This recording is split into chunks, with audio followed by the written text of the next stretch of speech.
Saludo a todos los compañeros, senadoras, senadores, a los medios de comunicación y a todos quienes nos acompañan el día de hoy. Los senadores del PRD entendemos la naturaleza de una reunión plenaria como esta como un ejercicio sin duda de planeación de un periodo legislativo, como una revisión del trabajo del anterior periodo también, como un ejercicio siempre de autocrítica, de polémica incluso, pero también como un ejercicio de reflexión y un ejercicio de intercambio de ideas.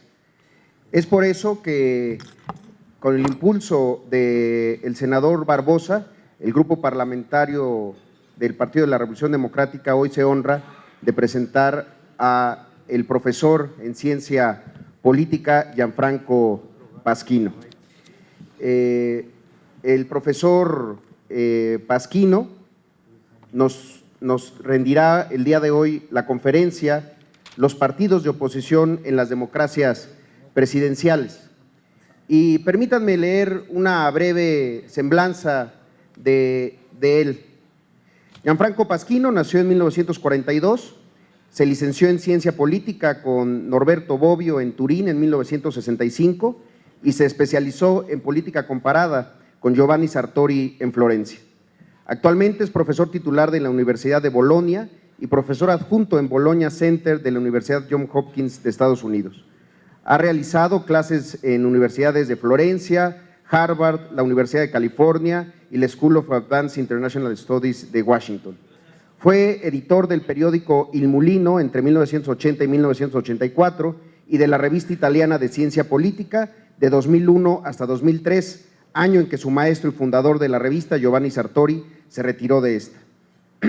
Fue senador por Trana, una localidad y comuna italiana de la provincia de Turín, en la región de Piamonte, entre 1983 y 1992, y también fue senador en los periodos de 1994 y 1996 por la izquierda, y después perdió, nos dice. Fue por la izquierda independiente y por la Alianza de los Progresistas. Fue observador parlamentario en Chile en ocasión del plebiscito convocado en 1988 y también en las elecciones presidenciales de Chile de 1989. En 1996 fue investido doctor honoris causa por la Universidad de Buenos Aires y en el año 2000 por la Universidad de La Plata. Entre sus publicaciones más importantes se encuentra sin duda el libro La Oposición, del que todos los senadores recibieron una copia en su momento, un libro escrito tras el primer triunfo electoral de Berlusconi en los perdidos años de la década de los 90, cuando la izquierda italiana quería organizarse y convertirse de una vez en una opción de gobierno suficientemente coherente y cohesionada y reconocible. También es autor de un libro fundamental para los estudiantes de Ciencia Política, el Diccionario de Política, que realizó en colaboración con Matteucci y con el mismo Bobbio, y que está publicado por el Fondo de Cultura Económica en Español. Es por eso para mí un enorme placer darle la bienvenida al maestro Gianfranco Pasquino a nombre del grupo parlamentario a esta sesión plenaria de los senadores del PRD. Estoy convencido que con su conocimiento y que con su experiencia el maestro Pasquino va a arrojar luz a aquello que a veces parece oscuro. Es sin duda una oportunidad de oro para nosotros los senadores de izquierda. Y sin más, tiene la palabra el maestro Gianfranco Pasquino.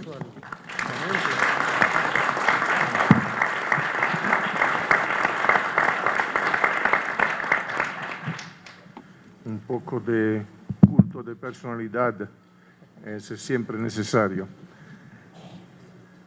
Primero, es un honor para mí, es un placer ser aquí a discutir el papel de la oposición en las democracias presidenciales. Agradezco al senador Robledo la invitación y espero cumplir mi tarea de una manera satisfactoria. Segundo, creo que es necesario considerar que en todo el mundo hay lugares donde la oposición tiene problemas. Hay lugares donde la oposición tiene muchos problemas que no son solamente problemas democráticos, sino problemas de sobrevivencia. Es decir, que cuando hay un régimen autoritario, la oposición debe intentar organizarse, sobrevivir y presentar alternativas profundas. Sabemos que eso es muy difícil en muchas partes del mundo, como por ejemplo en Ucrania, como por ejemplo en Egipto, hay muchos otros lugares. Zimbabue es otro lugar donde los que se oponen tienen no solamente problemas políticos, sino problemas de vida, de sobrevivencia. Tercero, he escrito un pequeño libro y soy muy contento que ustedes tienen el libro, porque es un libro que reflexiona sobre el papel de la oposición en las democracias parlamentarias. Hay muchas diferencias importantes entre lo que puede hacer una oposición en una democracia parlamentaria y lo que puede hacer una o más oposiciones en una democracia presidencial. Entonces, la invitación me obligó a considerar otros puntos de vista y a profundizar un poco el problema.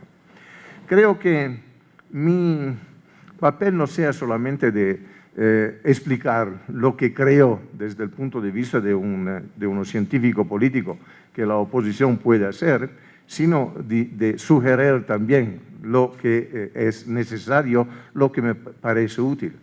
Tengo, si puedo decir así, mucha experiencia con la oposición, porque fue a la oposición 9 años, y tengo mucha experiencia con la división de la izquierda, porque la izquierda unida siempre, la izquierda italiana siempre fue dividida y en la mayoría de los casos fue derrotada. Eso es el problema de Italia es que la izquierda como tal, nunca ganó las elecciones. Solamente con alianzas con sectores de centro pudo ganar algunas elecciones. Y mi experiencia personal no es solamente con la izquierda italiana, sino con la izquierda de muchos países europeos y con la izquierda que podemos decir casi no existe, con la izquierda argentina, porque enseño en Argentina todos los años y tengo muchos amigos en la izquierda o en las izquierdas argentinas.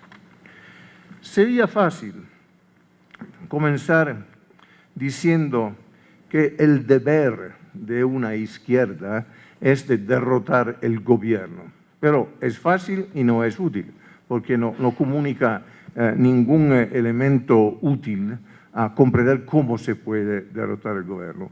Y yo no creo que la primera obligación de una izquierda debe ser de derrotar un gobierno. La obligación que la izquierda tiene frente a sus electores y frente a los ciudadanos es de cambiar la política. Y cambiar la política no consiste solamente en el cambiar el gobierno, consiste en cambiar los electores, cambiar las asociaciones, cambiar la manera de hacer política. Es verdad que en algunas democracias parlamentarias la oposición puede cambiar el gobierno, pero eso es bastante raro. La mayoría de las democracias parlamentarias europeas no cambian el gobierno y la oposición no gana dentro del Parlamento contra el gobierno. Puede contribuir a algunos cambios de políticas, pero raramente la oposición derrota el gobierno. Y hay mecanismos que impiden la derrota del gobierno, sino cuando la oposición puede reemplazar completamente el gobierno, como por ejemplo en Alemania el voto constructivo de confianza. Se puede derrotar un gobierno solamente cuando otro gobierno puede nacer casi inmediatamente.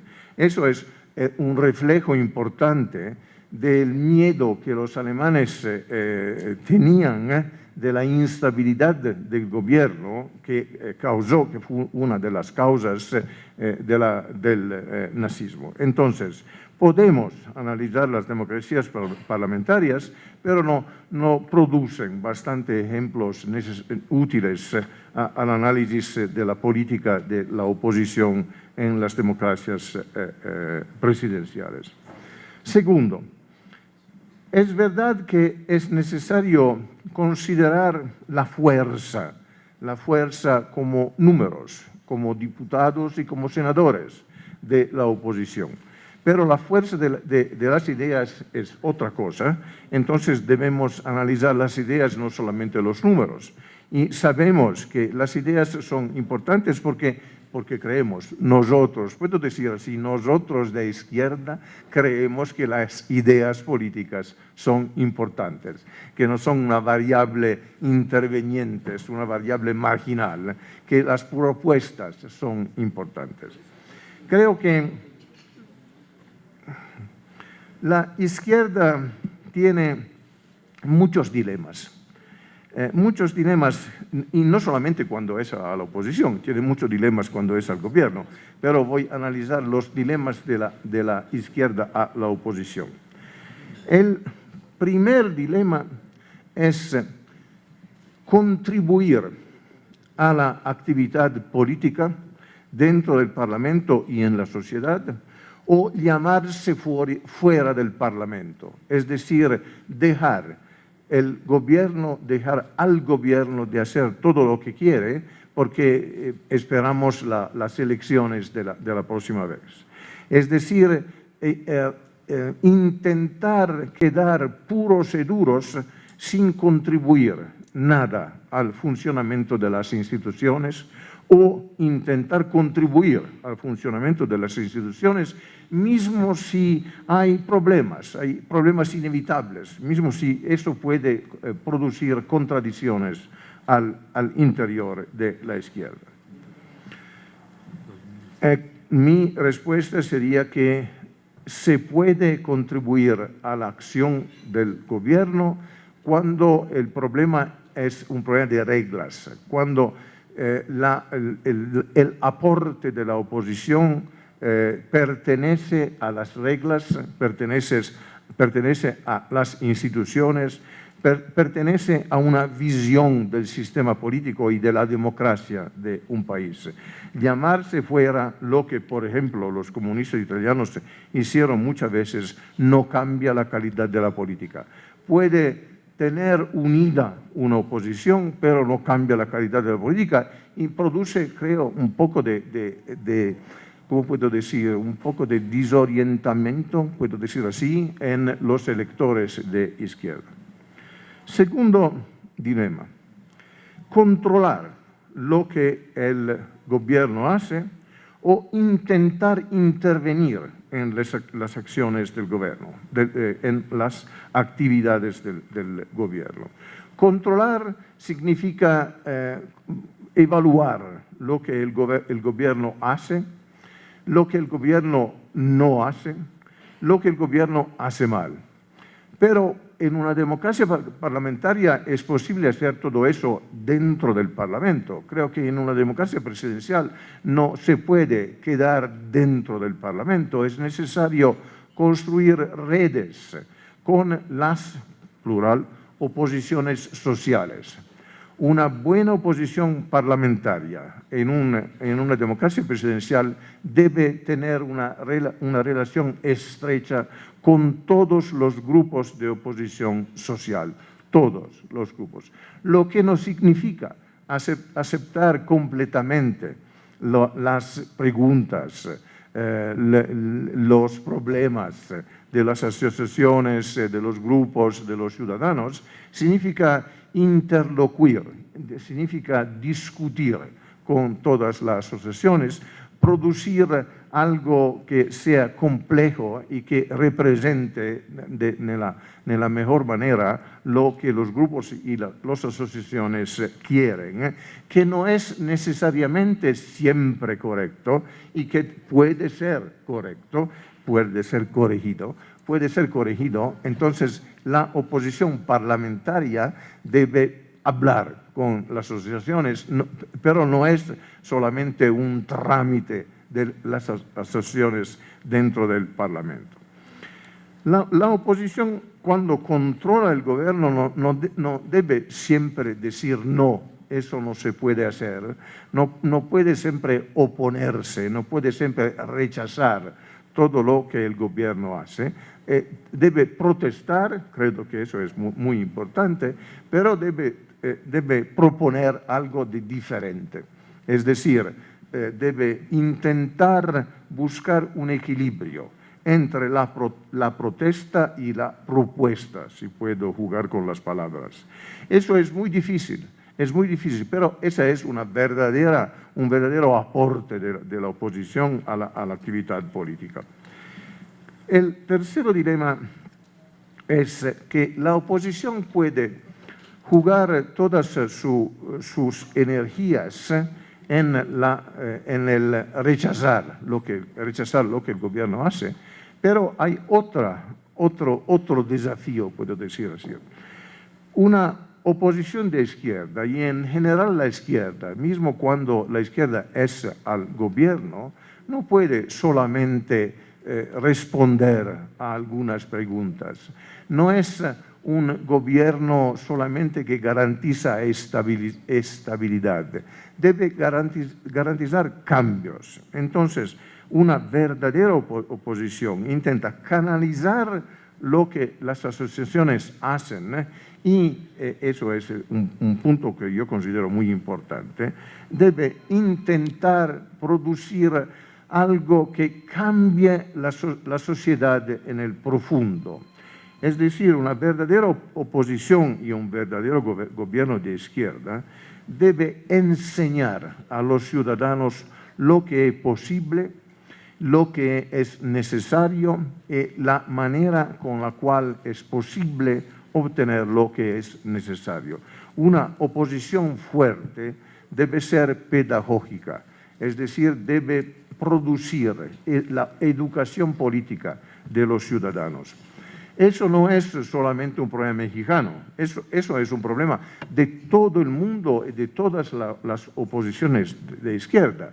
Es decir, que la derecha puede gobernar sin cambiar, la izquierda no puede gobernar sin cambiar, y si quiere cambiar debe transformar los electores, debe transformar las asociaciones, debe enseñar pedagogía. Pedagogía es la palabra mágica que debemos utilizar. Creo que hay dos estrategias que una oposición puede utilizar en algunas situaciones, pero en general. Hay una estrategia de corto plazo, es decir, protestar, es decir, controlar algunos actos del gobierno y no profetizar, no proyectar en el futuro lo que es necesario. Y hay otra estrategia, es decir, la estrategia de construir algo para el futuro, una estrategia de largo plazo, una estrategia que canaliza las demandas de la población, de los sectores, las transforma y puede producir algo de importante en el futuro. El problema en general es que la segunda estrategia es difícil porque requiere una izquierda capaz de pensar, capaz de coordinar sus esfuerzos, capaz de producir otras energías que existen en todos los países y quieren de ser coordinadas. Cuando la izquierda piensa solamente en el corto plazo, puede obtener algunos resultados positivos, pero no va a cambiar la sociedad. Es solamente cuando tiene una estrategia de largo plazo que puede cambiar la sociedad. Eso creo que se pueda analizar en el contexto europeo y mismo puede ser en algunos contextos latinoamericanos, cuando evaluamos lo que los partidos socialdemócratas han hecho en Europa, fue regularmente una estrategia de largo plazo y una estrategia de éxito, porque si comparamos todos los sistemas políticos europeos, los que han tenido gobiernos socialdemócratas por un largo plazo son hoy en una mejor condición de educación, de bienestar, de salud y mismo de funcionamiento de la democracia de los países que no han tenido gobiernos socialdemócratas. Los países escandinavos no son ricos en sí mismos, pero los gobiernos socialdemócratas han producido riqueza. Los países, digamos, mediterráneos podrían ser ricos, pero la falta de gobiernos socialdemócratas, a la exclusión de la España, que es un caso muy interesante, no ha producido mucho crecimiento y los países del Mediterráneo no son países ricos en ese momento. Aquí creo que el problema debería ser de entrar dentro de los problemas organizativos, dentro de los problemas políticos de la izquierda. Cuando hablo de los socialdemócratas en los países escandinavos, tenían también un poco de competencia con los partidos comunistas, pero los partidos socialdemócratas siempre fueron más fuertes que los partidos comunistas, que existen también. Entonces, no podemos decir que no hay más que una izquierda, hay dos. Europa nos ofrece muchos ejemplos de competencia entre dos izquierdas. Pero un partido grande de izquierda, socialdemócrata, ganó las elecciones y siempre pudo gobernar sin necesariamente el aporte del Partido Comunista. Lo que sabemos y que cuando hay más que una izquierda, el problema es de la coordinación de los esfuerzos. El problema es de actuar de una manera, como puedo decir, respetuosa de las diferencias, pero coordinar los esfuerzos. La oposición que se divide pierde fuerza, inevitablemente. Y todos lo sabemos, y Europa ofrece muchos ejemplos. La oposición puede tener diferencias, pero si sabe coordinarse, puede ganar y puede cambiar el país. Cuando se analizan los países europeos, se ven muchos problemas que existen. Existen desde mucho tiempo, pero se ven algunas soluciones también. Una de las soluciones que creo sea necesario subrayar es que la oposición de izquierda en Europa siempre intentó participar en algunas de las actividades de los gobiernos. Creo que el momento de la verdad fue cuando los socialdemócratas alemanes decidieron a Bad Godesberg de presentarse con, si puedo decir así, con una cara de gobierno, es decir, aceptar los compromisos, aceptar los problemas, intentar gobernar las contradicciones. Eso fue un intento pedagógico, es decir, explicar a los millones de electores socialdemócratas que la democracia tiene problemas, que los problemas no son solamente los problemas de las clases dominantes de derecha o de centro, son problemas de los sistemas políticos y que solamente intentando resolver los problemas, una izquierda se caracteriza como una izquierda de gobierno. El mismo proceso hubo en Francia cuando finalmente Mitterrand unificó la izquierda y creó por la primera vez un partido socialista, verdaderamente socialista y verdaderamente reformista. El tercer ejemplo no puede que ser el ejemplo italiano. El problema italiano es que los comunistas nunca aceptaron las actividades, mismo la existencia de los socialdemócratas. Siempre dijeron que la socialdemocracia no tenía soluciones, que fue algo de una manera de los capitalistas de gobernar. Entonces, cuando el sistema político italiano colapsó, los comunistas no tenían ninguna alternativa. Es decir, no podían ser más comunistas y no podían ser socialdemócratas porque habían rechazado todas las experiencias socialdemocráticas. Entonces, el problema es que la izquierda italiana no fue solamente dividida, no fue capaz de construir una estrategia de largo plazo, y cuando la estrategia de corto plazo derrumbó, no tenía ninguna estrategia. Si ustedes, creo, pero espero raramente piensan al éxito que tuvo Berlusconi. El éxito de Berlusconi es la consecuencia ¿cómo puedo decir?, del colapso de la izquierda italiana. La izquierda italiana colapsó y abrió un largo espacio en el cual Berlusconi pudo entrar y pudo gobernar mucho tiempo. Creo que la división de la izquierda debe ser considerada como si puedo decir así, el máximo mal. Y yo sé que hay divisiones en la izquierda inevitables.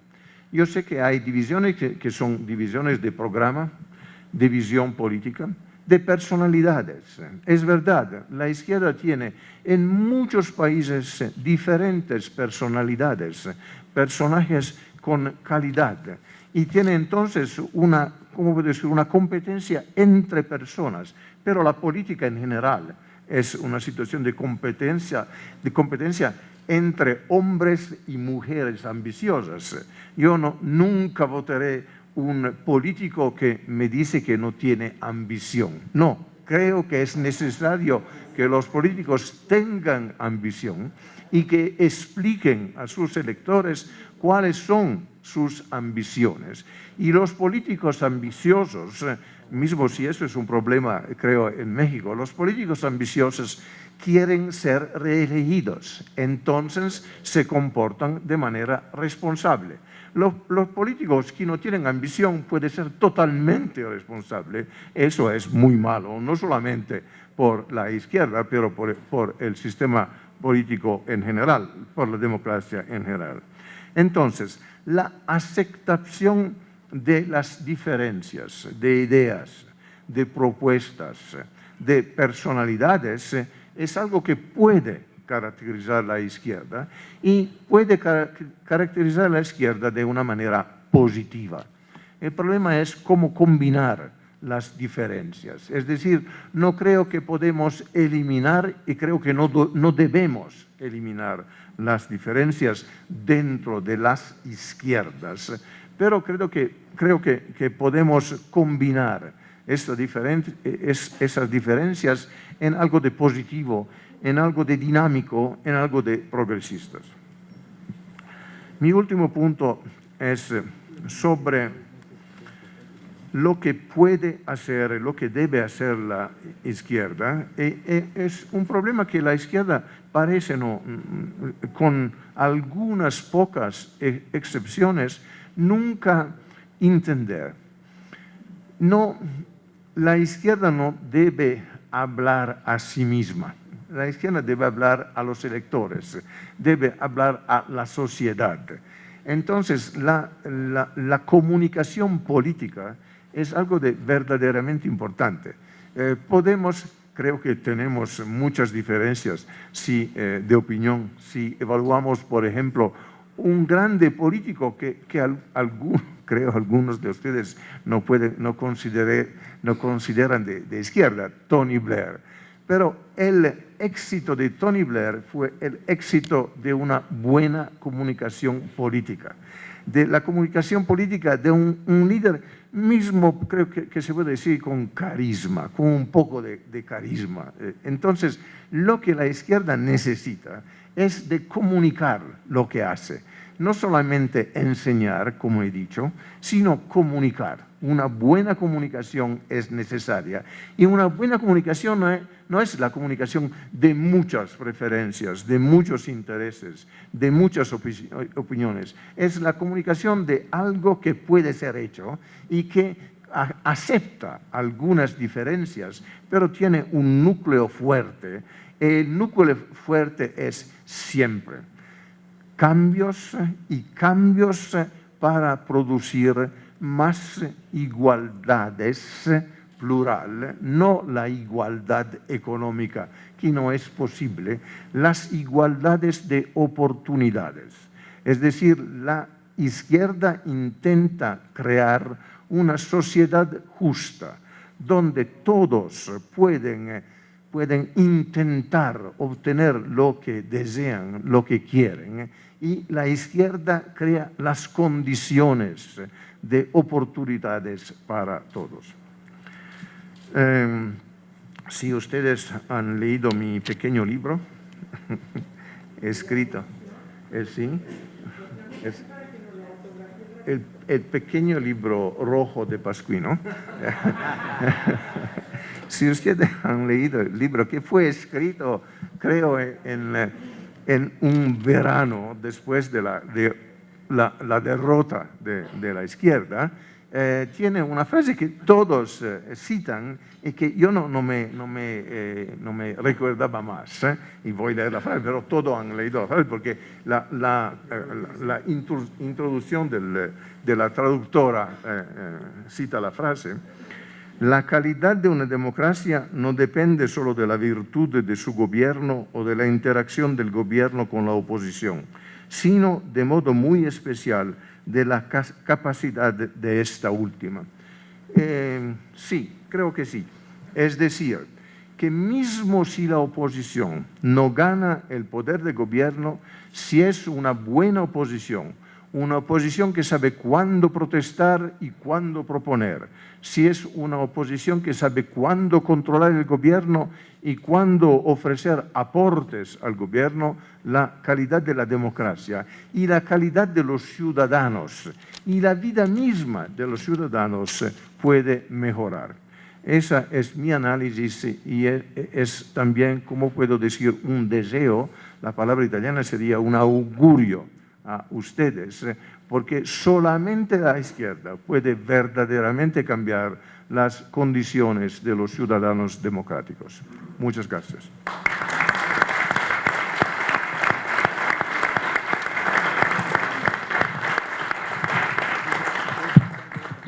Antes de pasar al momento de preguntas y respuestas, quiero dar la bienvenida al senador Jorge Luis Preciado.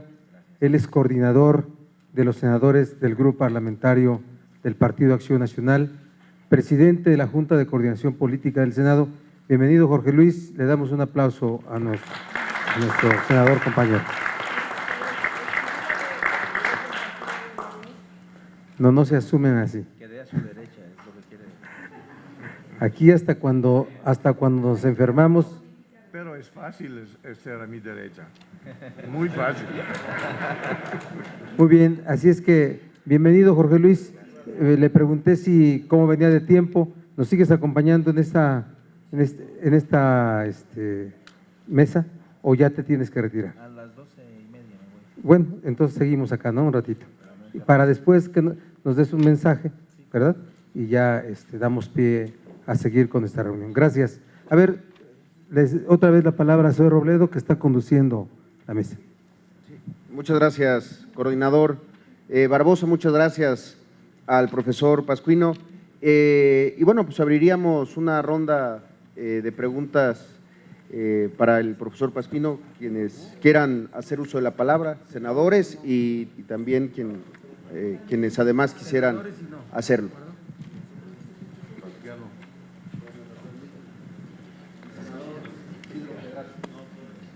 Yo, en el marco de la reflexión que contempla una experiencia vivida en la construcción y en la valoración del esfuerzo en el que se debate la izquierda para llegar al poder, no solamente está en la definición de llegar al poder, tiene que ver con las estrategias para que con el gobierno se pueda platicar, dialogar, interactuar y lograr lo inmediato, que son cambios que la sociedad pide. Por eso cuando nos dice que hay que generar los cambios y hay que comunicar lo que estamos haciendo para lograr el efecto que queremos, yo creo que es una de las cuestiones fundamentales que tenemos en la izquierda de nuestro país. No logramos comunicar nuestros propósitos. Somos muy malos para difundir la imagen de la intención política de lo que tenemos. A partir de eso, yo creo que una de las cosas que han cuestionado y que para mí es legítima fue la posibilidad de que en México pudiéramos integrar un pacto político que generara en una serie de acuerdos para transformar varios aspectos de la sociedad. Y esto, en la inmadurez del proceso en el que nos movemos, muchos no han entendido esta parte, pero yo creo que en la esencia de la estrategia que nos ha planteado Paquiano, está diciendo pues, que hay que hacer el esfuerzo fundamental para estar dialogando y confrontando con el gobierno cosas y también llegar a acuerdos, porque no todo es confrontación, también es el momento de aterrizar y comprometer cosas, ¿no? Yo interpreto y resumo una parte de lo que nos ha dicho usted, Paquiano, en este sentido, en esta… Bueno, es que así me dijiste que se apellidaba. Pasquino. Bueno, perdón, ya le cambié el apellido. Gracias. Sí,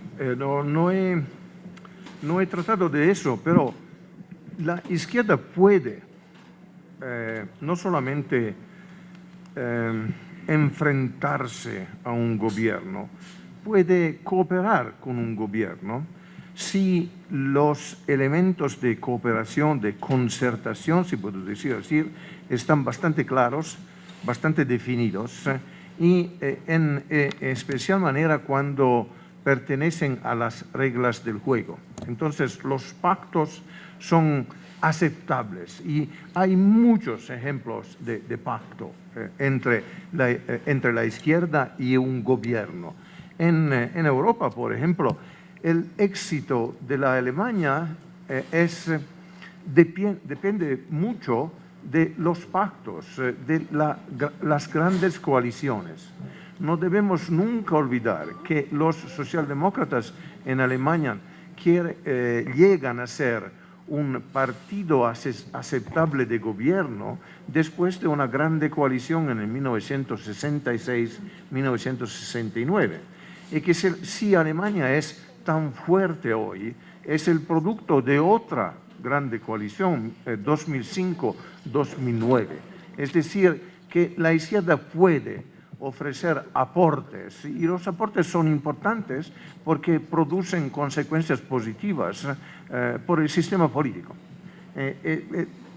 Después podemos evaluar lo que el pacto de gobierno ha hecho y no, y podemos tener evaluaciones diferentes, pero que eso debería ser comunicado con mucha clareza a los electores, a los más media, y de una manera, como he dicho, de una manera pedagógica. El pacto fue necesario y vamos a evaluar lo que ha producido, vamos a evaluar lo que podemos hacer en el futuro también.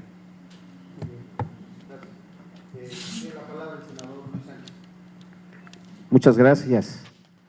Le agradezco nos permita conocer su pensamiento, considerando que la sociedad italiana, la sociedad europea es un tanto distinta a la sociedad mexicana, considerando ello. aun cuando creo que italianos y mexicanos somos un poquito parecidos en algunos comportamientos, pero hay una diferencia en el comportamiento en su conjunto como sociedad. Usted creo que sería amigo de muy amigo de unos compañeros de partido que tenemos también, su coincidencia. Pero justamente estamos nosotros en un debate aquí, al interior del PRD. Usted sabe, no sé si conozca, se firmó un pacto por México, donde nuestra dirección participó, pero muchos de nosotros no estábamos de acuerdo. Y esto ha abierto un gran debate, incluso de acusaciones de traición. Entiendo allá este asunto de propuesta y protesta puede estar mejor delimitado, tal vez, mejor entendido por la sociedad. O bien, allá hay acusación de colaboracionismo cuando hay este tipo de acuerdos. ¿Cómo lo ve la sociedad? Vamos, la sociedad en algún momento allá ha visto que un partido de izquierda traicione a sus votantes, a la sociedad, sus principios, cuando participa y colabora con el gobierno.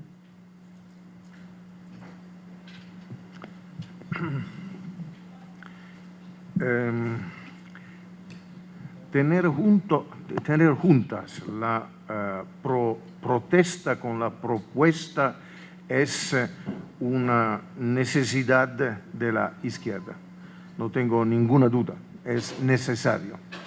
Porque es necesario protestar porque hay muchas cosas que no van bien y es necesario proponer soluciones, porque la protesta sin propuesta es estéril, no sirve a nada. Si ustedes quieren justificar un pacto con un gobierno de derecha, no sé si el PRI es totalmente de derecha, no sé si el PRI es percibido, espera, no sé si el PRI es percibido como totalmente de derecha por los mexicanos. No lo es. No lo es, para ser sincero, Okay. no pregunta. No, eso no, es un error. Así lo hemos calificado, Así lo hemos calificado recientemente. Sin agraviar, Disculpe mi error. Soy aquí, no debo hacer preguntas, debo producir respuestas. Entonces no pregunto más. La percepción de muchos europeos que el PRI es un partido verdaderamente complejo y que no puede ser calificado como totalmente de derecha. Eso es nada más. Pero si evaluamos lo que en algunos países, en algunos momentos, mismo en momentos de choque entre la oposición y el gobierno, la oposición hizo, como por ejemplo en Inglaterra, cuando la señora Thatcher, sin ninguna duda, una mujer de derecha, mujer de derecha y de hierro, cuando la señora Thatcher gobernaba, los laboristas votaron 80% de las leyes de la señora Thatcher, porque hay leyes que son necesarias, hay leyes que son útiles a un sistema político. Entonces, lo que la oposición puede hacer es identificar las leyes importantes en las cuales tiene diferencias de opinión, no solamente de opinión, pero tiene otras soluciones y proyectar las diferencias de una manera verdaderamente clara. Soy ¿cómo puedo decir?, muy triste cuando escucho la palabra traicionamientos. Esa es una vieja manera de la izquierda de establecer relaciones dentro de sí misma. ¿Por qué no?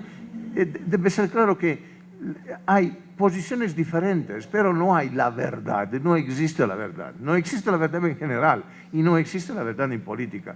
Nosotros podemos tener muchas diferencias de opiniones, pero no somos traidores. No, no hay traidores de la izquierda. Muy bien.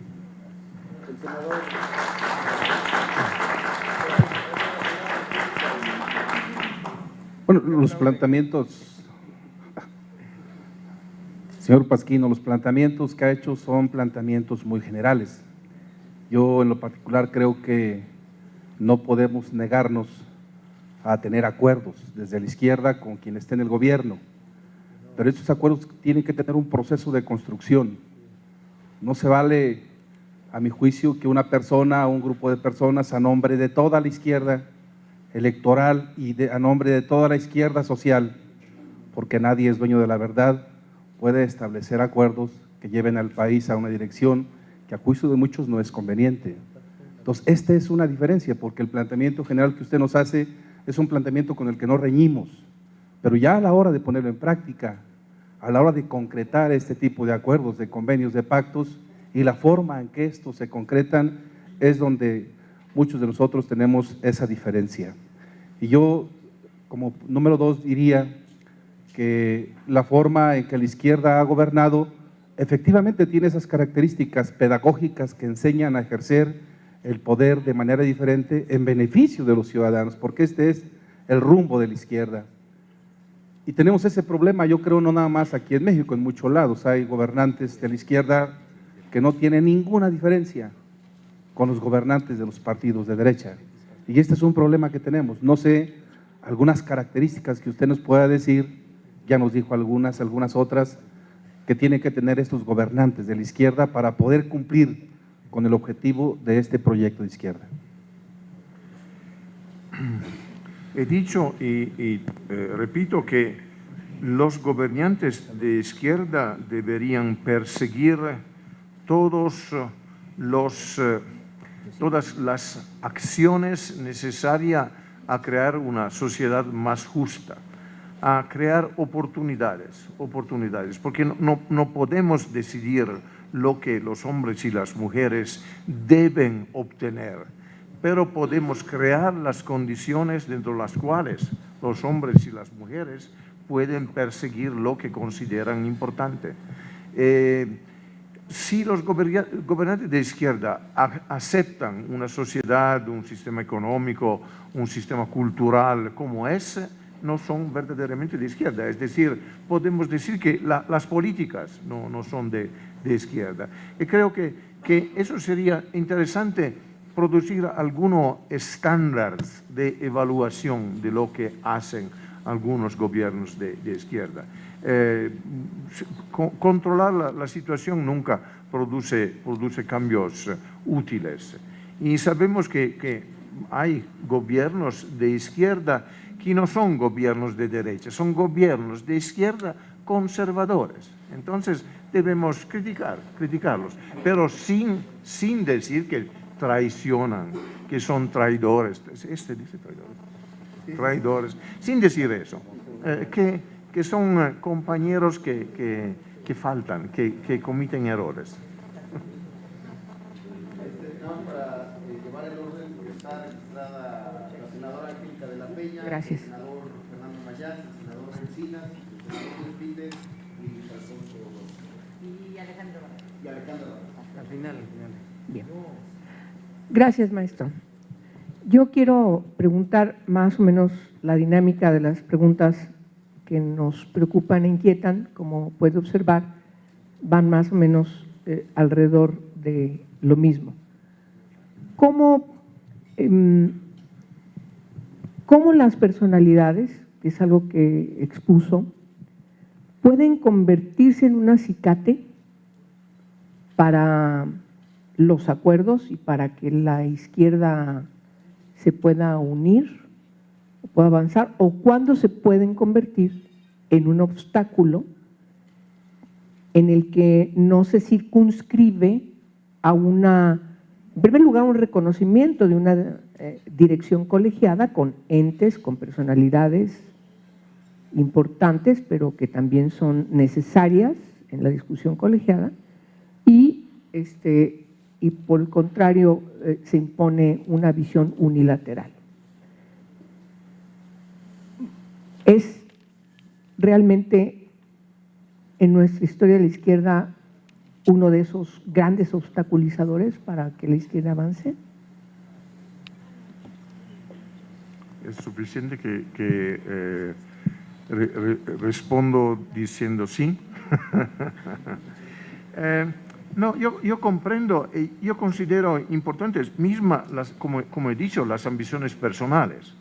Pero cuando las ambiciones personales destruyen una cierta idea de izquierda o destruyen la posibilidad de construir acuerdos dentro de la izquierda y de la izquierda con sectores de la sociedad, hay un problema, hay un verdadero problema. Entonces, el debate debe ser verdaderamente profundo, debe ser, como se dice, franco, debe ser explícito y debe comunicar a los de izquierda cuáles son las verdaderas razones que producen la división dentro de la izquierda. Y después los electores y los electos pueden comportarse según su evaluación de lo que ha ocurrido. Vamos a escuchar el mensaje que el senador Jorge Luis Preciado nos va a brindar a esta plenaria y después continuamos con las preguntas y respuestas tan interesantes que se están generando. Adelante, Jorge Luis. En primer lugar, quiero agradecerle al senador Miguel Barbosa su invitación a estar esta mañana con ustedes. Decirle que estoy muy contento de tenerlo de regreso en el Senado, Miguel. Me da gusto que de esa etapa tan difícil, tan complicada, la hayas superado con esa entereza, con esa fuerza que te caracteriza. Y la verdad, tu liderazgo en el Senado representa para todos los grupos parlamentarios algo muy importante. En segundo lugar, compartir la mesa con el profesor Gianfranco Pasquino.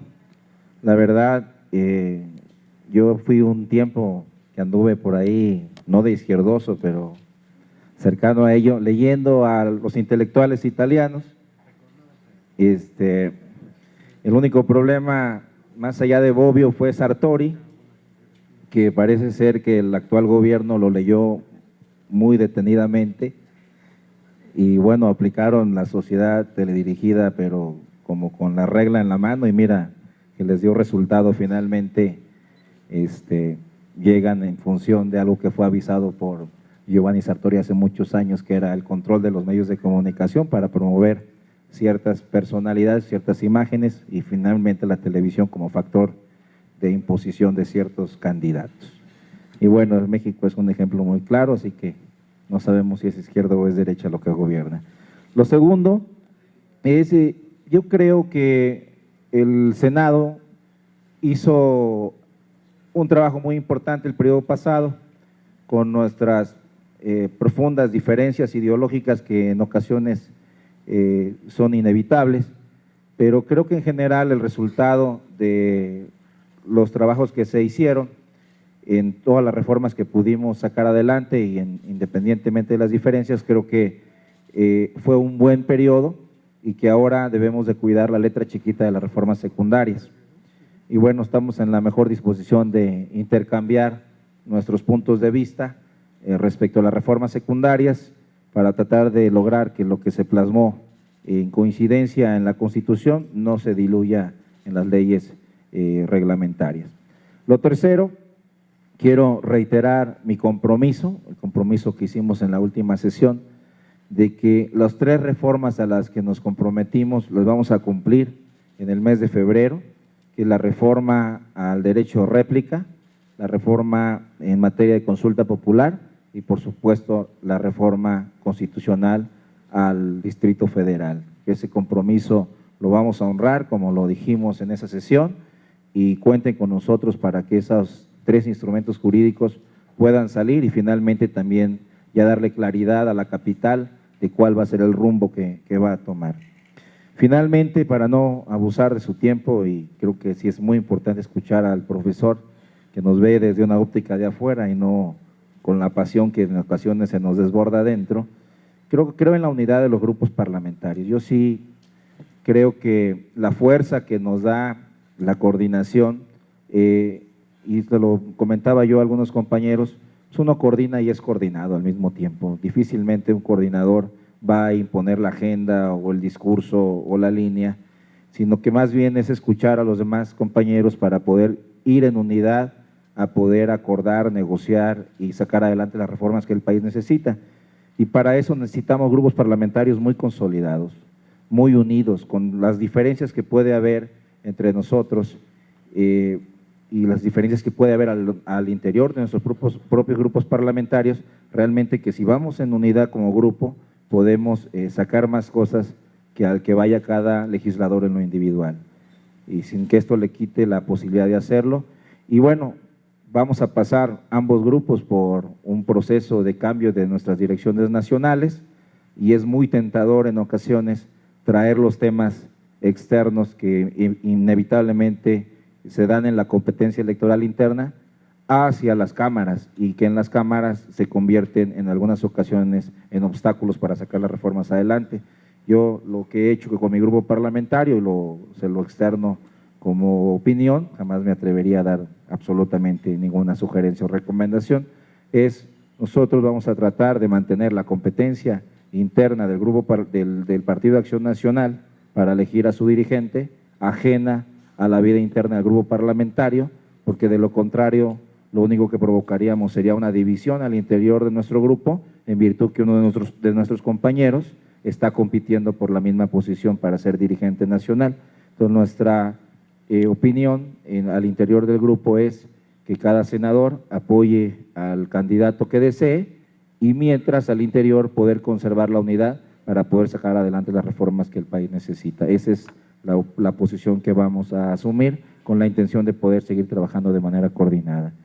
Y finalmente, pues agradecer la invitación, agradecer que me hayan permitido escuchar al profesor Gianfranco Pasquino, y decirles que pues estamos en la mejor disposición de iniciar un trabajo en el segundo periodo del segundo año constitucional, y con la intención también, y es una propuesta que va a hacer la Junta de Coordinación en los próximos meses, de evaluarnos también, cosa que no se hace en muchos congresos del mundo, pero generalmente hay un mecanismo que 2 años después de que emitimos una ley, evaluar si esa ley realmente cumplió con los objetivos para lo que la aprobamos.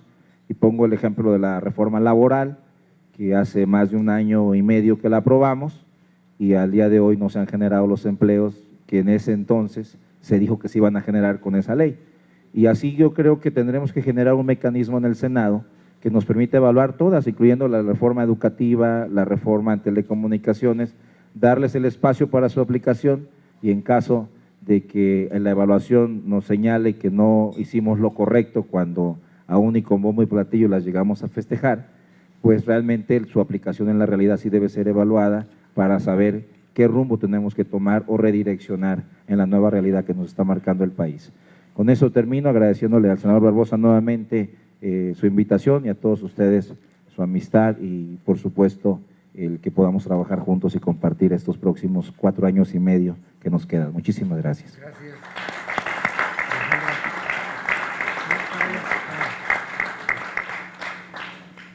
Muchas gracias. He sido designada para agradecer, despedir al senador Preciado, a quien, además de darle la bienvenida, les quiero compartir que he tenido la oportunidad de conocer al senador Preciado como integrante de la comisión, secretario de la Comisión de Radio, Televisión y Cinematografía.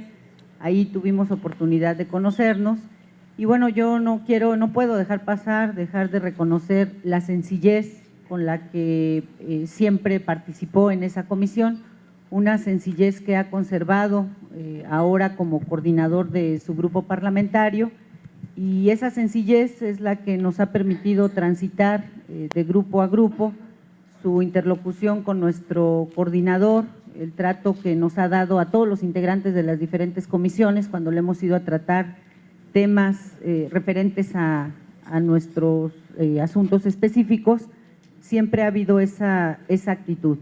Y bueno, en esta ocasión me parece muy importante destacar, lo comentaba hace un momento, precisamente el profesor Pasquino, hablaba del papel de la oposición. Hoy tenemos una gran coincidencia como partido de izquierda, en el caso de Acción Nacional, partido de derecha, somos en este momento ambos la oposición. En este ejercicio que estamos haciendo, en esta plenaria, estamos teniendo oportunidad de identificar temas específicos, telecomunicaciones, reforma política, etcétera. Es un periodo muy agitado. Ayer revisábamos con el senador Gamboa, que nos visitó, más de 40, 45 ordenamientos legales que tendremos que revisar en los próximos 3 meses. Es mucha tarea, son temas trascendentes para nuestro país, reforma energética, política, telecomunicaciones, entre otros. Y bueno, aquí hablábamos hace un momento de cómo incidir, cómo cambiar la política de nuestro país. Ya hemos coincidido en otras ocasiones con Acción Nacional, por increíble que parezca, lo hicimos en reforma laboral, lo hicimos en otros temas donde se vería prácticamente imposible que coincidiéramos, temas que no han dado resultados, pero no porque no los atendimos en su momento aquí, están ahí pendientes con el Ejecutivo todavía, y valdría la pena que exploráramos la posibilidad de coincidir una vez más en el próximo periodo que está por iniciar, más allá de ideologías, más allá de estilos, personalidades y toda esta dinámica o efervescencia política en la que además vamos a coincidir, ayudaría que revisáramos esos temas de agenda en los que podemos de nueva cuenta coincidir y transitar como oposición. Muchas gracias por habernos acompañado y nuestro reconocimiento a la gestión también como cabeza de la Comisión de Coordinación, la Junta de Coordinación Política aquí en el Senado. Muchas gracias.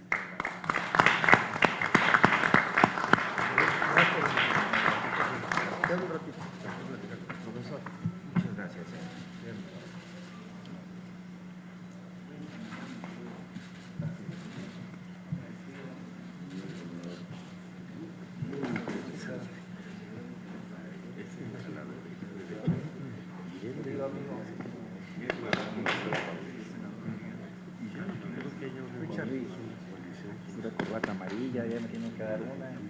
¿No? Los demás son los amarillos, negro moteado.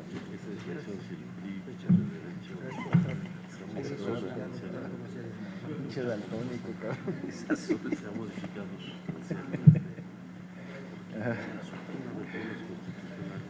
Eres daltónico. ¿A mí? Nada más que se la puso al revés. Es alcahuetes, cabrón. Es alcahuetes. Oye, Miguel.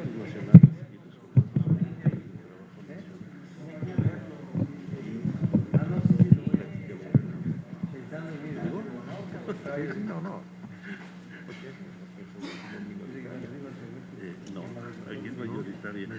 Bueno, no sé lo que ahorita. Tiene la palabra el senador Mayans.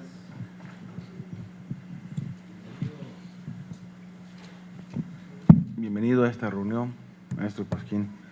Es mucho gusto compartir esta mesa con usted.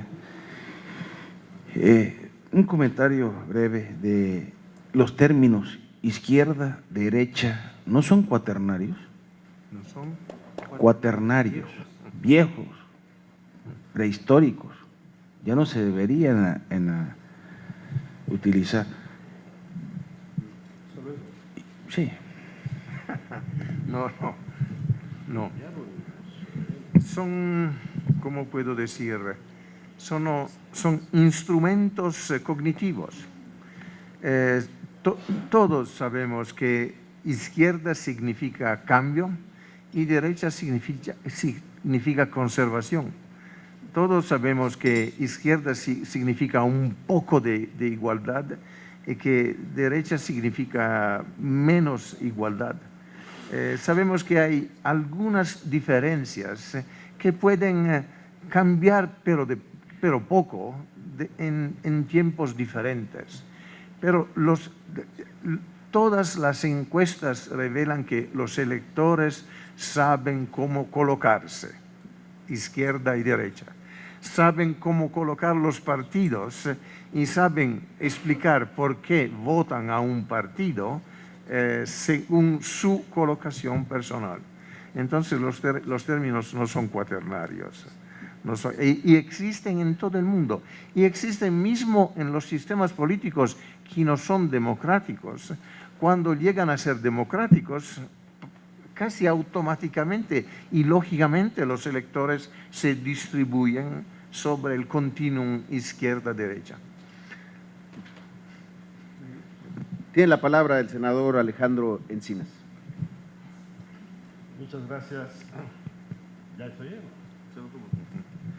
Pues la verdad es que da mucho gusto estar aquí con el maestro Gianfranco, que es una verdadera distinción para nuestro grupo parlamentario, su presencia en esta reunión plenaria, donde no solamente nos viene a oxigenar mucho del debate interno, sino que estoy convencido de que lo va a profundizar, porque indudablemente creo que a la izquierda mexicana, a nuestro partido, le hace mucha falta el debate político y el debate ideológico, porque creo que el pragmatismo ha ido ganando terreno sobre pues, la idea de la identidad y las definiciones políticas. Tengo muy claro la diferenciación de los planteamientos que usted nos ha hecho respecto a lo que es la democracia parlamentaria, de lo que es la democracia presidencialista.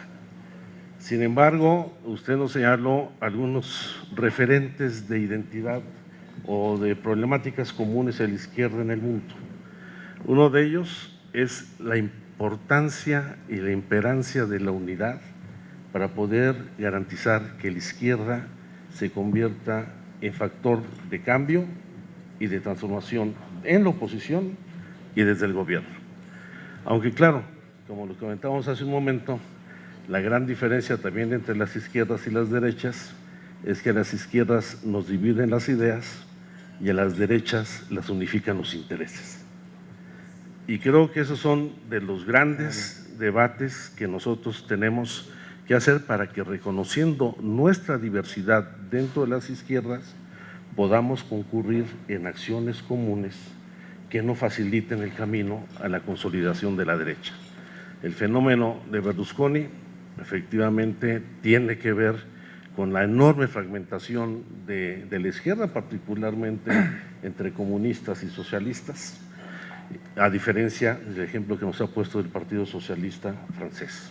Y creo que se puede aplicar muy bien al caso mexicano, porque hoy la división de las izquierdas ha allanado el camino no solamente a una consolidación de la derecha y la formación de una coalición conservadora en el gobierno conformada entre el PRI y el PAN, sino que además allanó el camino para las reformas constitucionales que rompieron con el pacto fundacional en el que se había establecido nuestro país.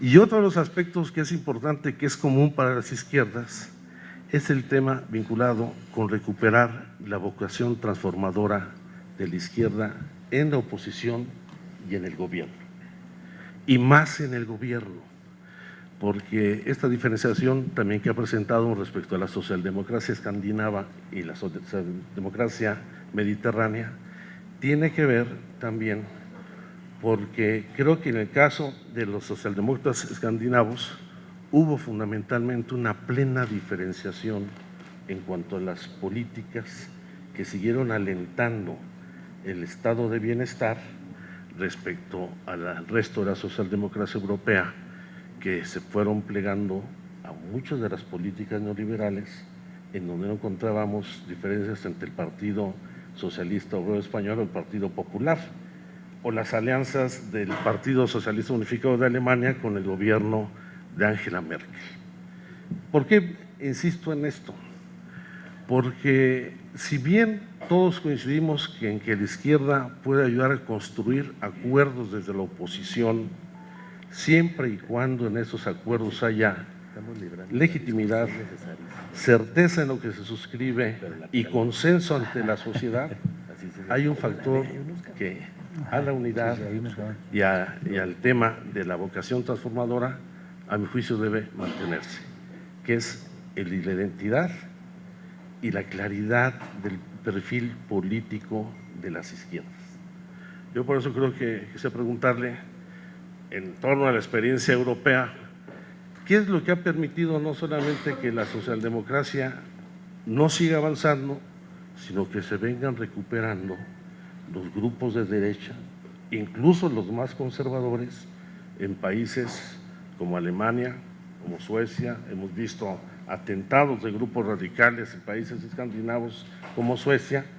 ¿Y en qué medida el desdibujamiento ideológico y la pérdida de identidad son un factor que contribuye a ello?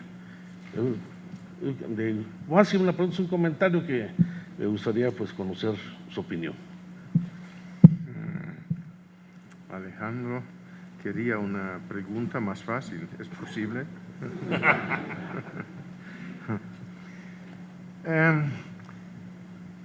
El desdibujamiento ideológico es algo que sigue la pérdida de una política de transformación.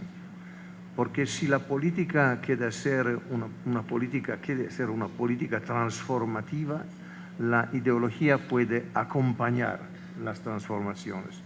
Y los socialdemócratas suecos, noruegos, de Finlandia, de Dinamarca, tenían una coincidencia entre lo que hacían y lo que decían, y tenían un perfil ideológico no verdaderamente alto, pero claro. Cuando la izquierda propone de transformar todo de una manera, digamos, revolucionaria, produce expectativas muy altas que no pueden ser satisfechas. Entonces produce desilusión dentro de muchos grupos. El equilibrio entre lo que hacen y lo que dicen los partidos socialdemócratas es muy importante. Los escandinavos fueron capaces de mantener ese equilibrio. En la izquierda mediterránea, las expectativas, las promesas fueron muy fuera de las posibilidades de transformaciones. Eso ha producido una fragmentación de la izquierda, porque en la Europa mediterránea no es solamente excomunistas y casi socialdemócratas, hay muchos otros grupos que han fragmentado la izquierda y que no ofrecen una alternativa verdadera a los electores. Eso es muy importante. Creo que tu evaluación sobre los socialdemócratas alemanes no es correcta. Creo que los socialdemócratas en Alemania han producido ideas que la Grande Coalición 2005-2009 marchó con las ideas de la socialdemocracia, y que hoy la nueva Grande Coalición tiene ideas que son socialdemócratas. La manera de producir crecimiento en Europa y no solamente en Alemania es algo que la los socialdemócratas alemanes han impuesto, puedo decir, a la señora Merkel. Pero todo eso no es fácil, no es fácil. Entonces, lo que es importante es que las ideas que circulan dentro de los diferentes sectores de la izquierda deben ser continuamente discutidas y, si es posible, transformadas. Pero si algunos dicen tenemos razón, entonces los otros son traidores, no hay el confronto, si puedo decir, de opiniones. Nunca he escuchado la palabra traidores dentro del debate público de los intelectuales y de los políticos de Escandinavia. Nunca. No existe. Creo que no existe la palabra en general, pero no existe dentro del debate público y de los intelectuales. Si puedo proponer algo, propongo que sea expulsada del debate público de la izquierda mexicana también. Muy bien. Muchas gracias. Tiene la palabra el senador Armando Ríos Peter. Sí, muchas gracias, doctor Gianfranco. Muchas gracias por la exposición. Sin duda alguna, es, como decía el senador Alejandro Encinas, es refrescante, oxigena. Gracias sobre todo por esta situación de los traidores, que creo que debemos de reflexionar mucho. Yo, en los pocos años que tengo de militar en el PRD, me ha tocado ver que recurrentemente alguien habla del compañero político como traidor por diversas situaciones, y creo que es un aprendizaje que tenemos que aterrizar. Yo entendiendo el modelo que usted nos plantea, un poco diferenciando entre digamos, la parte de la oposición frente a una presidencia democrática y la parte del Parlamento, sin duda alguna el modelo se complica más cuando aterriza en un contexto federalista donde los distintos espacios de poder y la propia competencia política va desgranando la participación, y de pronto una oposición se convierte en gobierno. Y entonces, pues, la primera pregunta, o un poco de escuchar impresiones de lo que usted ha reflexionado sobre esto, es ¿qué tanto es posible, viable, el mantener un discurso coherente de oposición cuando al mismo tiempo que se es oposición en el plano federal, pues eres gobierno en el plano de las entidades federativas o incluso de los municipios? ¿Cuáles son ejemplos que hay que revisar, entender? Y especialmente cuando el propio proceso federal tiene enormes asimetrías en cuanto a la forma en la que funciona el poder. Un lugar, digamos, común es ver que las entidades federativas, cito el caso mexicano, pues no tienen recursos suficientes, tienen una enorme dependencia del gobierno federal, lo que genera siempre una dinámica muy pervertida de la dinámica oposición-gobierno. Entonces, ¿cómo poderle dar cierta coherencia al discurso de oposición, al planteamiento de la esperanza de mediano y de largo plazo? ¿Y cuáles podrían ser inclusive algunas reflexiones de otros países, si es que usted tienen las revisiones que ha hecho, que pudieran darnos luz sobre este tema? Porque al final del día creo que el caso mexicano ahí, de manera particular, tiene encrucijadas importantes como gobierno que somos en algunos ámbitos. Tenemos algunos ejemplos de asimetría entre el gobierno federal y los gobiernos de los estados.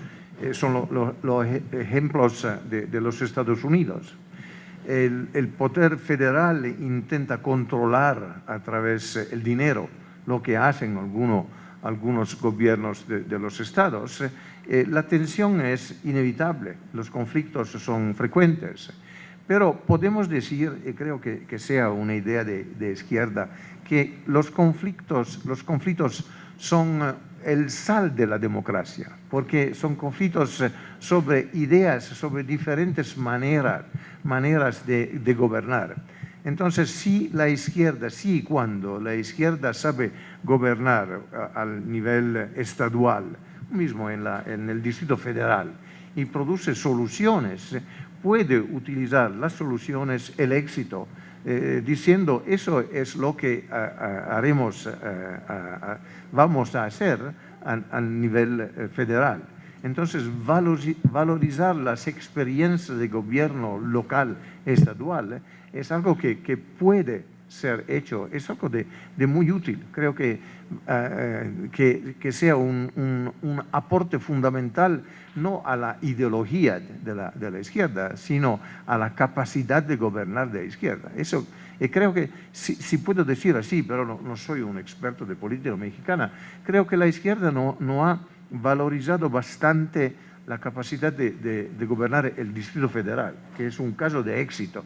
Es un caso de éxito muy importante que no es valorizado cuando hay la propaganda electoral, durante la campaña electoral. Sería probablemente útil reflexionar sobre por qué no y sobre lo que se puede hacer valorizando los ejemplos de gobierno de la izquierda. Muchas gracias. Nos pidió la palabra nuestro amigo Luis Alonso Robles, hijo del senador Benjamín Robles Montoya. Luis Alonso, por favor. Profesor Giancarlo, antes que nada, buenas tardes. Muchas gracias por su intervención. Yo creo que ha sido muy provechosa para todos nosotros. Tengo una pregunta que creo que más que una pregunta busco su consejo o aviso. En nuestro país hay varias izquierdas. Quisiera saber cómo podemos llegar estas izquierdas a un acuerdo, obviamente bajo el respeto, llegar a lo que usted llamó las acciones coordinadas. Quisiera saber cómo podríamos, sin trastocar, sin mantener el control sobre otros partidos, cómo pudiéramos mantener el liderazgo del PRD sobre los otros partidos de izquierda.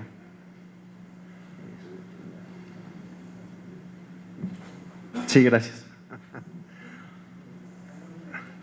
Creo que es necesario discutir cuáles son los temas más importantes y establecer un orden de importancia y después intentar producir soluciones.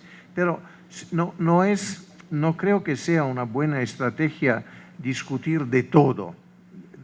Debe identificar los que son los problemas más importantes, las prioridades, si puedo decir así, y después analizar las soluciones que los diferentes sectores de la izquierda proponen y producir una solución que sea coordinada y que sea compartida también. Todo eso es muy teórico, pero si tenemos algunos problemas específicos, podemos analizar los problemas específicos. Por ejemplo, porque no he dicho nada sobre los sindicatos, pero no puede ser que la izquierda no tenga una relación estrecha con los sindicatos. Y no puede ser que los sindicatos tengan siempre razón. Entonces, un enfrentamiento, una discusión abierta con los sindicatos es necesaria y es útil, porque produce, creo, información y puede producir solución de algunos problemas, en particular el empleo. La izquierda debe producir empleo. Si no produce empleo, no es bastante izquierda, ¿puedo decir así? Muchas gracias. Tiene la palabra la senadora Alejandra Barrales. Muchas gracias. Yo quiero referirme a una parte que en mi opinión es una debilidad que hemos tenido históricamente al interior de la izquierda. Tiene que ver, supongo que en el resto del mundo también se debe dar, no sé si de la misma manera, la misma intensidad, el tema de la falta de institucionalidad. El que es muy difícil aquí aceptar autoridades, lo digo también en un sentido autocrítico, a veces sí aceptamos las figuras de autoridad a nuestra conveniencia. A veces sí aceptamos que determinada comisión decida si me va a ser candidata a mí, y entonces ahí ya suena bien, pero si no me hace candidata a mí, pues como ¿por qué van a andar haciendo, por qué van a decidir por toda la izquierda, unos cuantos? Eso no conviene, y es una serie de cosas, y lo digo en un sentido autocrítico. O sea, es muy común aquí encontrarnos de repente en una posición y de repente en la otra. Creo que tiene que ver con una falta de institucionalidad que no nos permite avanzar, que nos regresa a la discusión y nos regresa a todas estas cuestiones. Pero también, una primera pregunta tiene que ver con eso. ¿Cómo remontamos ese problema de la izquierda? ¿Cómo confirmamos que siendo institucionales no dejamos de luchar, no dejamos de oponernos, no dejamos de reclamar? Pero a veces aquí en la izquierda se confunde con mucha facilidad la institucionalidad con la subordinación. Y por eso es que a veces la denostamos, la rechazamos, etcétera, pero me parece que para la vida de cualquier organización es indispensable que exista la institucionalidad, y eso no significa que haya mejores o peores personas, simplemente debe de haber un orden, debe de haber una autoridad y solamente debe de haber un número 1, un número 2 y un número 3. Claro, la garantía de que todos algún día podemos llegar a ser número 1. Ese es otra, el derecho, pues me refiero, la oportunidad, ese es otro asunto. Entonces, una parte tiene que ver con la institucionalidad y la otra es también una pregunta, una reflexión que me hago al escucharlo también, pero que también es un tema que ubico desde hace mucho tiempo como una gran debilidad de la izquierda, y que es precisamente nuestra incapacidad para comunicar. El tema, se hablaba hace un momento de comunicación política. La izquierda requiere una comunicación diferente al resto de los que hacen política, a los que comunican desde el gobierno, a los que comunican desde la derecha, a los que comunican desde los sindicatos, las empresas. Requiere alguna comunicación diferente porque hay muchos ejercicios donde gobiernos de izquierda, nuestro propio partido, en diferentes etapas han recurrido a especialistas en estos temas y no hemos acertado. Entonces, bueno, ¿qué tipo de herramienta es la que requerimos para tener una mejor comunicación política desde la izquierda? Gracias.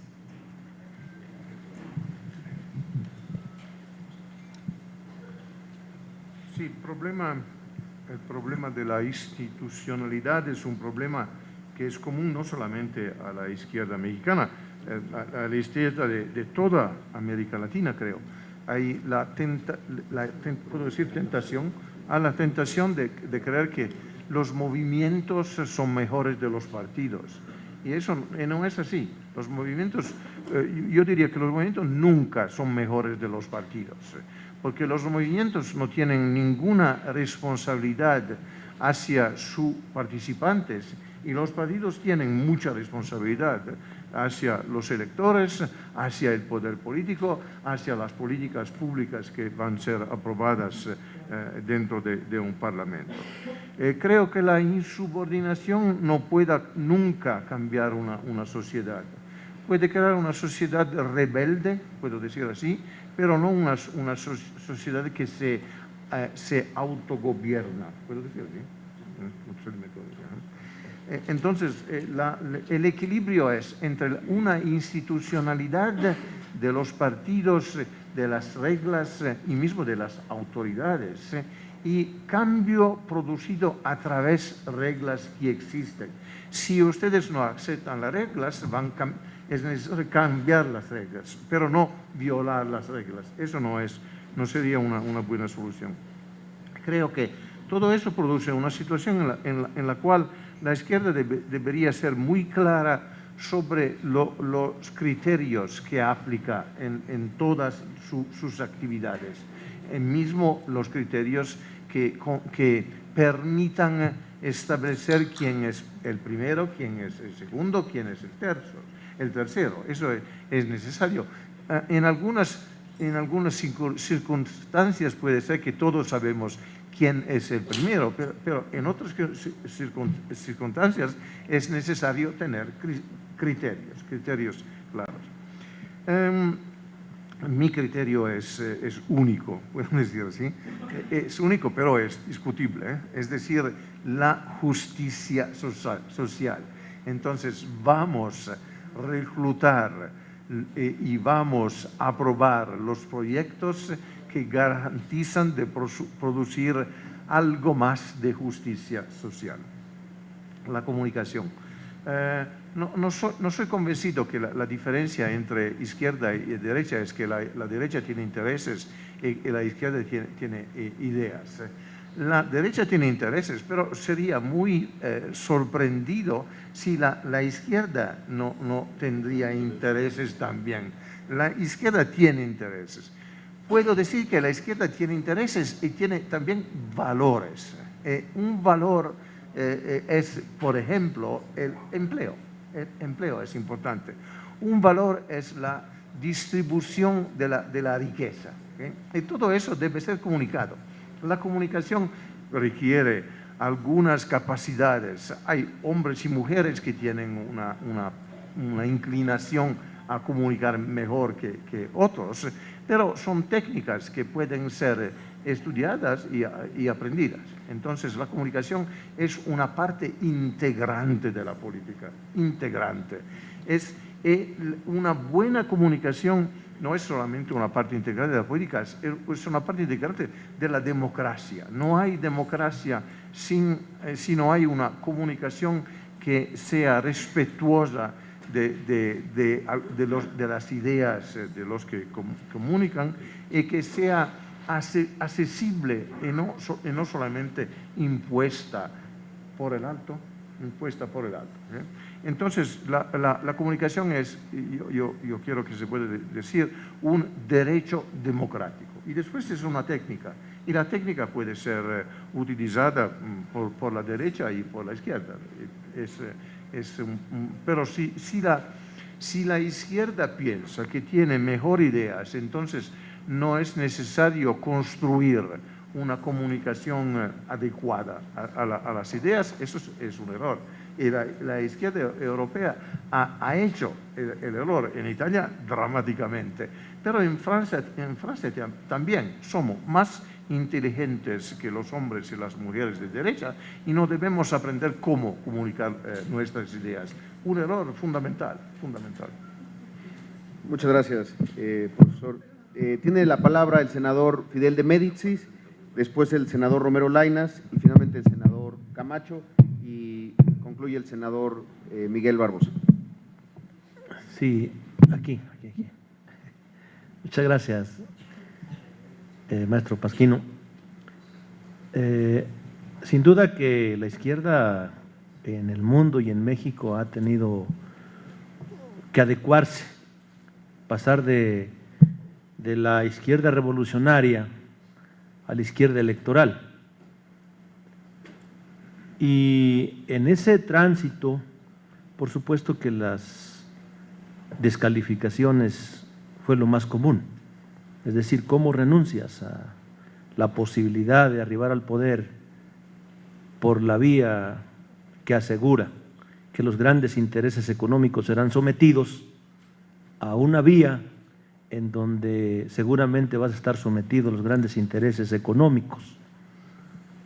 Sin embargo, bueno, pues muchos decidimos jugárnosla en la vía electoral y pasar de la política del todo o nada a una política en donde tenemos que aceptar la gradualidad para las transformaciones.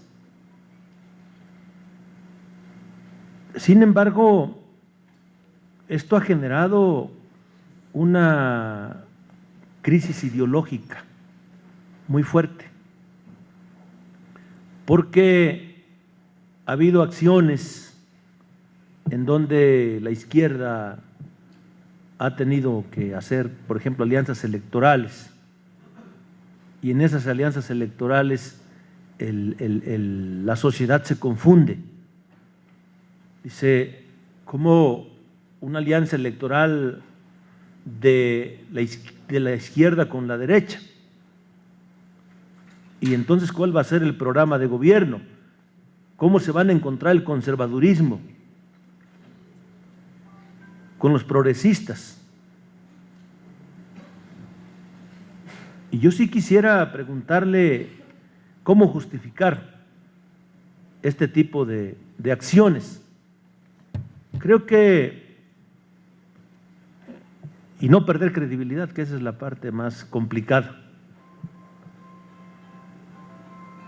En el Parlamento, yo sí considero que la izquierda debe actuar con mucha inteligencia y efectivamente coincido plenamente cuando usted plantea que debemos hacer coincidir la protesta con la propuesta y no decir por sistema no a todo. Aunque en ese a veces no decir no a todo, salimos raspados en muchas situaciones por la incomprensión de la propia sociedad y por la actitud de los adversarios internos, fundamentalmente del fuego amigo. ¿Sí? En ese sentido, maestro Pasquino, sin duda que esta política del todo nada la tenemos que rebasar, creo que eso está claro, y ubicar con mucha claridad cuáles son los aspectos que la sociedad pudiera tomarnos a bien cuando votamos alguna ley con la izquierda, con la derecha o con el centro. En el Parlamento es difícil, si no se construyen alianzas, sacar adelante una ley 100% de la izquierda. Un ejemplo muy dramático que nos está pasando es la reforma sendaria en México. Cuando revisamos los acuerdos, decimos, a ver, la propuesta del PRD es que no haya IVA en alimentos y medicinas. Y es una condición que le ponemos al PRI para que podamos ir con ellos en la reforma sendaria. Muchos compañeros obviaron esto. Algunos tomamos la decisión de respetar nuestra palabra y decir, no podemos castigar a la población imponiéndole un impuesto que haría que los pobres se incrementaran de manera dramática y los que no tienen para comer pues entren en una situación de desesperación tal que pues se pueda generar una situación incluso de insurrección en México al haber aprobado un impuesto como este. Entonces esto generó una división al interior de nuestro propio grupo y generó una división allá en la sociedad. Y el costo de haber aprobado una reforma sendaria, cuidando aspectos como este, de no perjudicar a la población, hoy lo estamos pagando en lo general. Nosotros decimos, no cobrar IVA en medicinas y alimentos es un asunto central de la política y de la ideología y del programa de la izquierda. Tenemos que cuidar mucho ese detalle. Entonces, la pregunta con qué sería esa, ¿cómo buscar la justificación? Y si hay justificación posible ante acciones de alianzas electorales con la derecha y la votación en algunos momentos en los parlamentos con la derecha y con el revolucionario institucional de manera principal. Y la crisis de la ideología creo que es un tema que es importante que se toque también, porque el pueblo está confuso. El pueblo dice, el PRI, PAN, PRD son lo mismo, porque no se ha logrado establecer una diferencia en la forma de gobierno. Y no se ha establecido porque hay compañeros que llegaron a la izquierda por intereses, por supuesto, para arribar a un puesto de poder, pero no abrevaron de la ideología de la izquierda para poder aplicar un programa de gobierno como el que impulsa el PRD en su proyecto alternativo de nación, que es el Estado Social, Democrático y de Derecho. Gracias, maestro Pasquino, por sus respuestas. No puedo analizar la reforma porque no conozco los elementos especiales, particulares, las alternativas, porque tenía alternativas, eso es, en general, los problemas de todas las reformas. Puedo decir dos cosas que me parecen útiles. La primera es que la izquierda tiene lo que llamo un metacriterio. Las reformas que abren, que producen oportunidades por la mayoría de los ciudadanos son buenas reformas. Ese es un metacriterio. Y después sabemos, porque es la tarea de la izquierda, que es necesario producir empleos, porque el trabajo no es solamente algo que sirve a ganar dinero y a sobrevivir. En muchos casos es lo que define la identidad de los hombres y de las mujeres. Entonces, un trabajo, el empleo es muy importante en todas sociedades. El segundo elemento es la cultura, la educación. Las dos políticas, la política del trabajo y del empleo y la política de la cultura, de la educación, son absolutamente necesarias. Si evaluamos las izquierdas en el mundo, la izquierda escandinava, por ejemplo, invirtió mucho en la creación de trabajo, de jobs, y la expansión de la cultura. Con las dos reformas y con el criterio de ampliar, de abrir, de producir más oportunidades, creo que usted puede explicar por qué es necesario un acuerdo con el gobierno, por qué es necesario un pacto y sobre qué, y por qué no todos los elementos del pacto pueden ser compartidos, porque si no producen oportunidades, no crean empleos y no amplían la cultura de los ciudadanos, no son necesarios, pero no son aceptables y debe contratar otra cosa, otra vez también. Tiene la palabra el senador Romero Lainez. Bueno, buenas tardes. Agradecerle al maestro Gianfranco esa visión que tiene desde fuera. Yo creo que las izquierdas, efectivamente, como usted lo menciona, en general, las izquierdas tienen que luchar por una verdadera democracia, pero además de una verdadera democracia, por una igualdad y una justicia social, que a veces nosotros en el mundo interno de las izquierdas perdemos a veces cuál es nuestra meta y cuáles deben ser nuestros principios que nos deben de unir a todos para que podamos estar fortalecidos. Yo sí coincido que tenemos que pactar, tenemos que negociar y tenemos que luchar para poder hacer mayor realidad la igualdad social que hoy en México está muy marcada. De nada sirve que las izquierdas se aíslen, se retraigan y a todo lo que se le proponga siempre sea un no. Debemos de ser más propositivos, debemos de ser con mayor unidad, aportar algunas otras soluciones que beneficien a los que menos tienen, pero que sea sin distingo de partido, porque en la inmensa mayoría de la sociedad mexicana, tanto los pobres y los más necesitados militan en algún partido de izquierda, pero también militan en alguno de los otros partidos. Es ahí donde la sociedad mexicana necesita un acompañamiento de todas y todos los mexicanos, sin distingo de partidos. Es así como las izquierdas podrán demostrar que tienen el alto interés de trabajar por el beneficio de los que votaron por nosotros y demostrarles a los que no votaron por nosotros que somos incluyentes, que somos realistas y que tenemos esa gran necesidad de poder hacer lo que todo mundo desearía, que los políticos, los ejecutivos, simple y sencillamente sean en su momento administradores de los bienes del pueblo o de la nación. Gracias por su magnífica ideología que tiene, maestro, y que nos hace ver la gran diferencia acá en México a nosotros, las izquierdas. Gracias.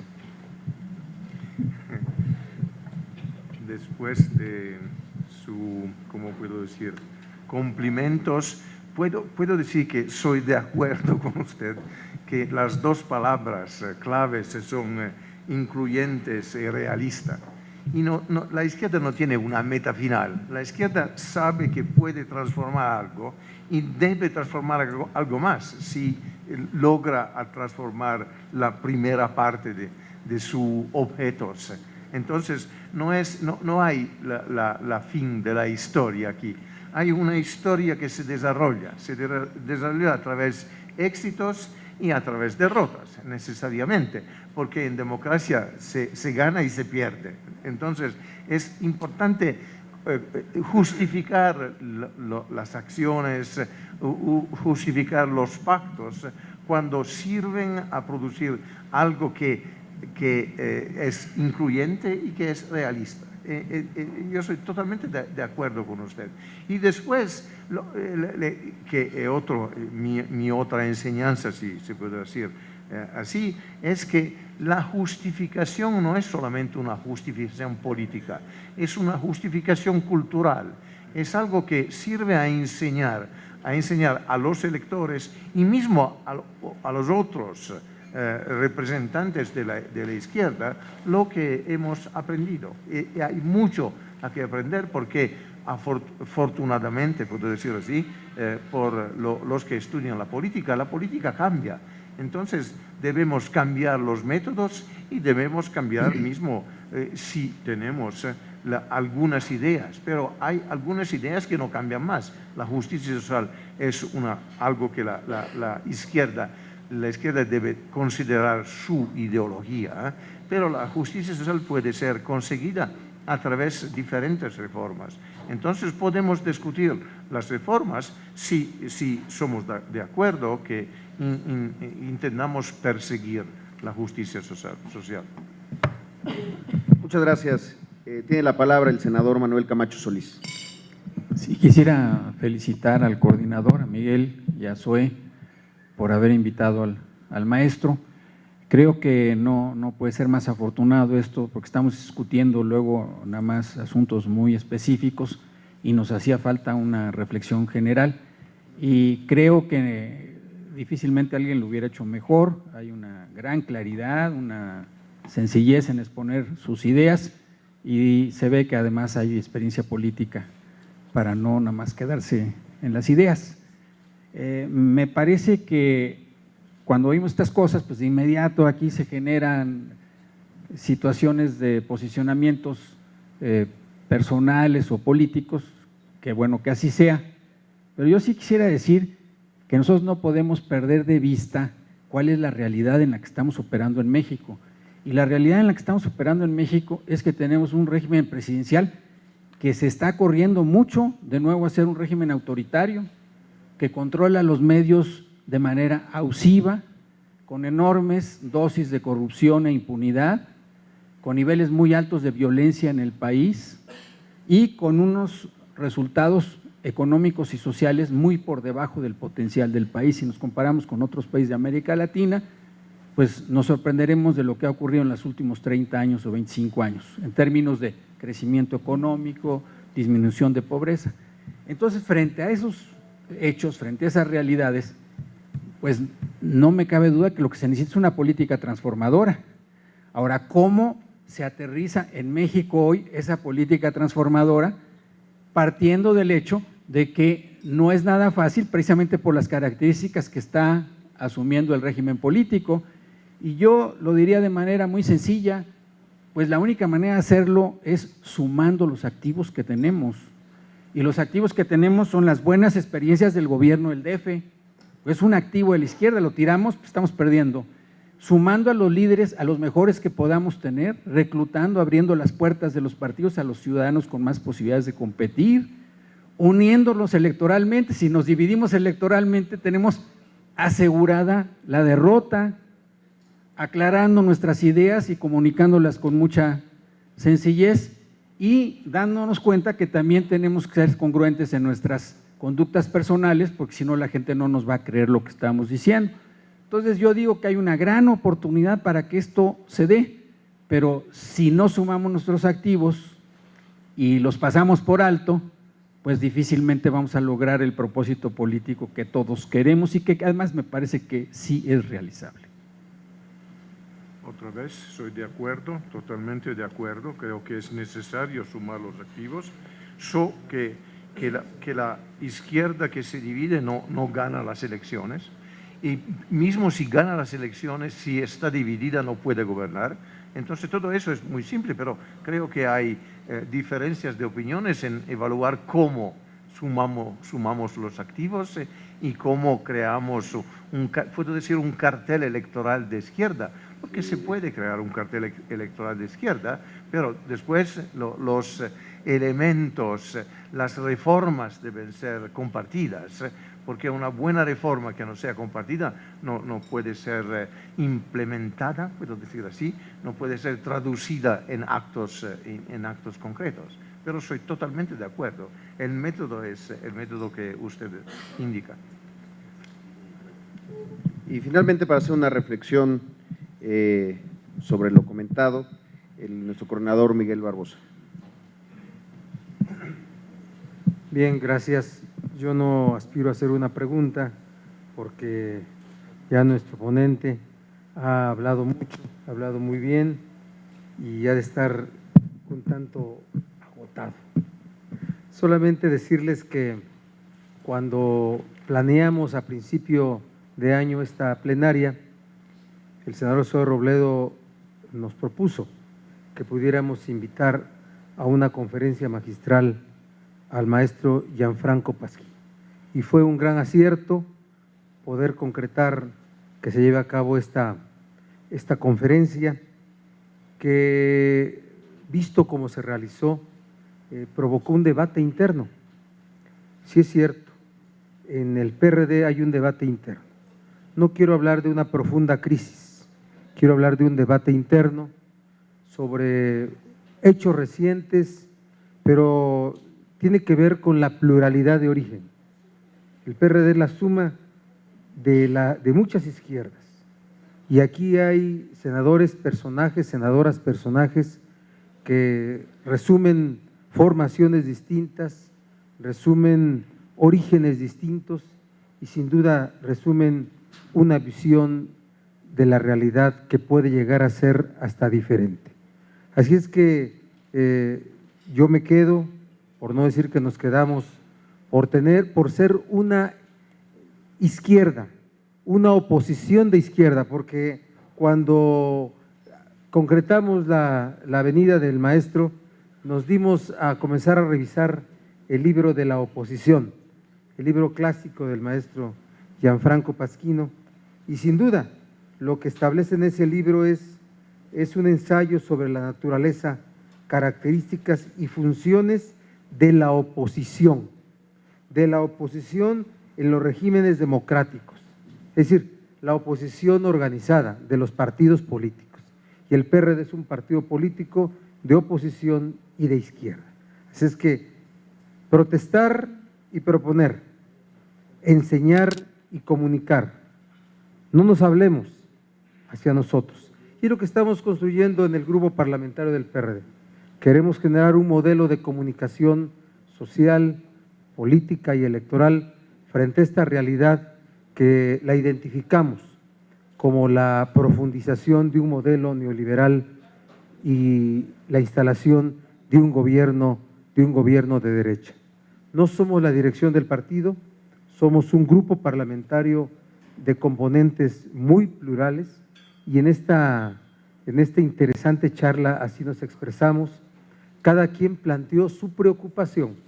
Si nos dimos cuenta entre nosotros, ¿verdad?, planteamos nuestras preocupaciones, nuestras formas de ver las cosas, ¿sí?